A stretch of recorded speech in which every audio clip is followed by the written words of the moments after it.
ಹಾಸನ ಜಿಲ್ಲೆಯಲ್ಲಿ ಈಗಾಗಲೇ ಪೋಸ್ಕೋ ಪ್ರಕರಣಗಳು ಒಂದಿಷ್ಟು ಹೆಚ್ಚಾಗ್ತಾ ಇರುವಂಥದ್ದು. ಆ ಹೆಚ್ಚಾದಂತಹ ಹಿನ್ನೆಲೆಯಲ್ಲಿ ಹಾಸನ ಜಿಲ್ಲಾ ಪೊಲೀಸ್ ಇಲಾಖೆ ಒಂದಿಷ್ಟು ಅಂದ್ರೆ ಎಚ್ಚೆತ್ಕೊಂಡಿದೆ.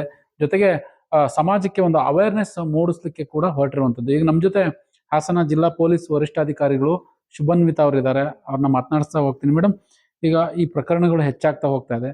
ನೀವು ಕೂಡ ನೂತನವಾಗಿ ಹಾಸನಕ್ಕೆ ಬಂದಿದ್ದೀರಿ. ಬಟ್ ಒಂದಿಷ್ಟು ಶಾಲೆಗಳಿಗೆ ಹೋಗಿ ಭೇಟಿ ನೀಡುವಂಥದ್ದು, ಸಾರ್ವಜನಿಕರಿಗೆ ಅವೇರ್ನೆಸ್ ಮೂಡಿಸುವಂತಹ ಕೆಲಸಕ್ಕೆ ಮುಂದಾಗ್ತಾ ಇದ್ದಾರೆ ಅನ್ನುವ ಮಾಹಿತಿ ಬಂದಿರುವಂಥದ್ದು ಮೇಡಮ್ ಪೊಲೀಸ್ ಇಲಾಖೆಯಿಂದ. ಬಟ್ ನೀವು ಏನು ಹೇಳ್ತೀರಿ ಮೇಡಮ್? ಎಷ್ಟು ಪ್ರಕರಣಗಳು ದಾಖಲಾಗಿದೆ, ಎಷ್ಟು ಜೊತೆಗೆ ಶಿಕ್ಷೆಯ ಪ್ರಮಾಣ ಎಷ್ಟಾಗಿರ್ತಕ್ಕಂಥದ್ದು, ಅವೇರ್ನೆಸ್ ಯಾವೆಲ್ಲ ರೀತಿಯಾಗಿ ನೀವು ಸಮಾಜಕ್ಕೆ ಕೊಡ್ತೀರಾ ಮೇಡಮ್? ಸೊ 2025 ರಲ್ಲಿ ಟೋಟಲ್ 182 ಕೇಸಸ್ ರಿಜಿಸ್ಟರ್ ಆಗಿದೆ. ಅದರಲ್ಲಿ 151 ಕೇಸಸ್ ರಲ್ಲಿ ನಾವು ಆಲ್ರೆಡಿ ಚಾರ್ಜ್ ಶೀಟ್ ಸಬ್ಮಿಟ್ ಮಾಡಿದೀವಿ. ಮತ್ತೆ ನಮ್ಮ ಮೇನ್ ಎಫರ್ಟ್ ಏನಿರುತ್ತೆ ಅದು ವಿದಿನ್ 60 ಡೇಸ್ ನಮಗೆ ಚಾರ್ಜ್ ಶೀಟ್ ಸಬ್ಮಿಟ್ ಮಾಡಬೇಕು ನಮ್ಮ ಪಾಕ್ಸೋ ಕಾಯ್ದೆ ಪ್ರಕಾರ. ಸೊ ಅದು ನಾವು ಎನ್ಶ್ಯೂರ್ ಮಾಡ್ತೀವಿ. ಮತ್ತೆ ಇನ್ನು 27 ಕೇಸಸ್ ಅಂಡರ್ ಇನ್ವೆಸ್ಟಿಗೇಷನ್ ತನಿಖಾ ಹಂತದಲ್ಲಿ ಇದೆ. ಅದರಲ್ಲಿ ಕೂಡ ನಾವು within 60 days charge sheet submit ಮಾಡ್ತೀವಿ.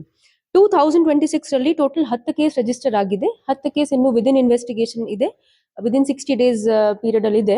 ಅದರಲ್ಲಿ ಕೂಡ ನಾವು ಬೇಗ ತನಿಖಾ ಮುಗಿಸ್ಕೊಂಡು ಚಾರ್ಜ್ ಶೀಟ್ ಎಲ್ಲ ಸಾಕ್ಷಿ ಕಲೆಕ್ಟ್ ಮಾಡಿಕೊಂಡು ನಾವು ಚಾರ್ಜ್ ಶೀಟ್ ಸಬ್ಮಿಟ್ ಮಾಡ್ತೀವಿ. ನಿಮ್ಮ ಸೆಕೆಂಡ್ ಪ್ರಶ್ನೆ ಅವೇರ್ನೆಸ್ ಬಗ್ಗೆ ನೀವು ಕೇಳಿದಿರಿ ನನಗೆ.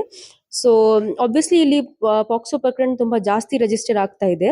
ಅದನ್ನ ಕಡಿಮೆ ಮಾಡ್ಲಿಕ್ಕೆ ನಾವು ಈ ನೆಕ್ಸ್ಟ್ ತಿಂಗಳಿಂದ GP ವೈಸ್ ಅವೇರ್ನೆಸ್ ಪ್ರೋಗ್ರಾಮ್ಸ್ ಮಾಡ್ತೀವಿ.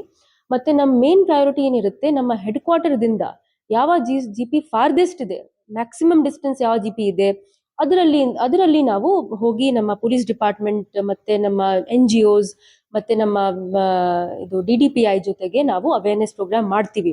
ಅವರಿಗೆ ಪಾಕ್ಸೋ ಕಾಯ್ದೆ ಬಗ್ಗೆ, ನಮ್ಮ ಚೈಲ್ಡ್ ಮ್ಯಾರೇಜ್ ಪ್ರೊಹಿಬಿಷನ್ ಆಕ್ಟ್ ಬಗ್ಗೆ ಮತ್ತೆ ಎಲ್ಲ ಅವೇರ್ನೆಸ್ ಪ್ರೋಗ್ರಾಮ್ಸ್ ಅವರಿಗೆ ನಾವು ಕೊಡ್ತೀವಿ. ಅದು ಒಂದು. ಸೆಕೆಂಡ್ಲಿ, ಕೆಲವು ಸಲ ಚಿಕ್ಕ ಮಕ್ಳಿಗೆ ಬೋತ್ ಬಾಯ್ಸ್ ಅಂಡ್ ಗರ್ಲ್ಸ್ ಅವರಿಗೆ ಗೊತ್ತಿಲ್ಲ ಗುಡ್ ಟಚ್ ಬಗ್ಗೆ, ಬ್ಯಾಡ್ ಟಚ್ ಬಗ್ಗೆ. ಸೊ ಅದನ್ನು ಕೂಡ ಟಾರ್ಗೆಟ್ ಮಾಡ್ಲಿಕ್ಕೆ ನಾವು ಎಲ್ಲ ಶಾಲೆಯಲ್ಲಿ ನಾವು ಶೀ ಬಾಕ್ಸಸ್ ಇನ್ಸ್ಟಾಲ್ ಮಾಡ್ತೀವಿ. ಅದು ಆಸ್ ಪಾರ್ಟ್ ಆಫ್ ಆ ಕಮ್ಯುನಿಟಿ ಪೊಲೀಸಿಂಗ್ ಇನಿಷಿಯೇಟಿವ್ ಅದು ಕ್ರಮ ನಾವು ತಗೊಳ್ತೀವಿ. ಸೊ ಆ ಶೀ ಬಾಕ್ಸಸ್ ಲಾಕ್ ಕೀ ನಮ್ಮ ಹತ್ತಿರ ಇರುತ್ತೆ, ಲೋಕಲ್ PS ಅಲ್ಲಿ ಇರುತ್ತೆ. ಅವರು once a month or twice a month ಅಲ್ಲಿ ಹೋಗಿ ಆ ಬಾಕ್ಸ್ ಓಪನ್ ಮಾಡ್ತಾರೆ. ಅಲ್ಲಿ ಚಿಕ್ಕ ಮಕ್ಕಳು ಅವ್ರದ್ದು ಮೆಸೇಜ್ ನಮ್ಗೆ ಕೊಡಬಹುದು, ಗುಡ್ ಟಚ್ ಬ್ಯಾಡ್ ಟಚ್ ಬಗ್ಗೆ ಅವ್ರು ಏನ್ ಮೆಸೇಜ್ ಅವರು ನಮ್ಗೆ ಕೊಡ್ತಾರೆ ಅವರು ಅಲ್ಲಿ ಅನಾನಿಮಸ್ಲಿ ನಮ್ಗೆ ಕೊಡಬಹುದು. ಸೊ ಅದು ಕೂಡ ನಮ್ಮ ಪ್ರಯಾರಿಟಿ ಇರುತ್ತೆ. ಸೊ ಎಲ್ಲರದು ಸಹಾಯ ತಗೊಂಡು ನಮ್ಮ ಡಿಸ್ಟ್ರಿಕ್ಟ್ ಅಡ್ಮಿನಿಸ್ಟ್ರೇಷನ್ದು, ಪೊಲೀಸ್ ಇಲಾಖೆದು, ಸ್ಕೂಲ್ ಅಡ್ಮಿನಿಸ್ಟ್ರೇಷನ್ದು ಮತ್ತೆ ನಮ್ಮ ಎಲೆಕ್ಟೆಡ್ ರೆಪ್ರೆಸೆಂಟೇಟಿವ್ದು ಸಹಾಯ ತಗೊಂಡು ಅವೇರ್ನೆಸ್ ಪ್ರೋಗ್ರಾಮ್ಸ್ ಜನರೇಟ್ ಮಾಡಿಕೊಂಡು ನಾವು ಆಸ್ ಅನ್ ಇನಿಷಿಯೇಟಿವ್ ನಾವು ಪಾಕ್ಸೋ ಕೇಸಸ್ ಕಡಿಮೆ ಮಾಡಲಿಕ್ಕೆ ಪ್ರಯತ್ನ ಮಾಡ್ತೀವಿ. ಶೀ ಬಾಕ್ಸ್ ಅನ್ನೋದನ್ನ ಯಾವ ಜಾಗದಲ್ಲಿ ಇರಿಸ್ತೀರಾ? ಜೊತೆಗೆ ಇಡೀ ಜಿಲ್ಲೆಯಲ್ಲಿ ಯಾವ ತಾಲೂಕುಗಳಲ್ಲಿ ಹೆಚ್ಚಿನ ಪ್ರಮಾಣದಲ್ಲಿ ಇರಿಸ್ತೀರಾ ಅಂತ? ನೋಡಿ, ನಮ್ಮ ಕಮಿಟ್ಮೆಂಟ್ ಇದೆ ಎಲ್ಲಾ ಸ್ಕೂಲ್ಸ್ ಅಲ್ಲಿ ಇರಲೇಬೇಕು. ಬಟ್ ಅದು ತುಂಬಾ ಬಿಗ್ ಟಾಸ್ಕ್ ಇದೆ.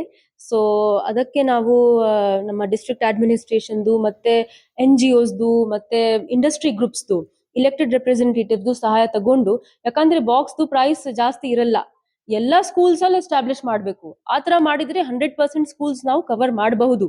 ಅದೇ ನಮ್ಮ ಪ್ರಯಾರಿಟಿ. ಬಟ್ ಅದು 1 by 1 ಎಲ್ಲಾರ್ದು ಹೆಲ್ಪ್ ತಗೊಂಡು ನಾವು ಮಾಡ್ತೀವಿ. ಇದಿಷ್ಟು ಹಾಸನ ಜಿಲ್ಲಾ ಪೊಲೀಸ್ ವರಿಷ್ಠಾಧಿಕಾರಿಗಳು ಕೂಡ ಹೇಳುವಂತ ಮಾತು. ಶೀ ಬಾಕ್ಸ್ ಅನ್ನುವ ಒಂದು ಎಚ್ಚರಿಕೆಯನ್ನು ಮೂಡಿಸುವಂಥದ್ದು, ಜೊತೆಗೆ ಶಾಲೆಗಳಲ್ಲಿ ಇರ್ಬೋದು, ಕೆಲವೊಂದು ಸ್ಥಳಗಳಲ್ಲಿ ನಾವು ಅದನ್ನ ಹಾಕ್ತಿವಿ. ಯಾರು ಬೇಕಾದ್ರೂ ಅದಕ್ಕೆ ಸಂಬಂಧಪಟ್ಟ ಹಾಗೆ ಮಕ್ಕಳು ಯಾರೇ ಆದ್ರೂ ಏನು ಕಾಯ್ದೆಗೆ ಸಂಬಂಧಪಟ್ಟ ಹಾಗೆ ದೂರನ್ನು ಕೂಡ ಕೊಡಬಹುದು. ಅದನ್ನ ನಾವೇ ಕೂಡ ಓಪನ್ ಮಾಡ್ತೀವಿ ಅನ್ನುವ ಮಾಹಿತಿಯನ್ನ ಈಗಾಗಲೇ TV5 ಜೊತೆ ಹಂಚಿಕೊಂಡಿರುವಂಥದ್ದು. ಕ್ಯಾಮ್ರಾ ಪರ್ಸನ್ ಕಿಶೋರ್ ಜೊತೆ ಪ್ರಕಾಶ್, TV5 ಹಾಸನ.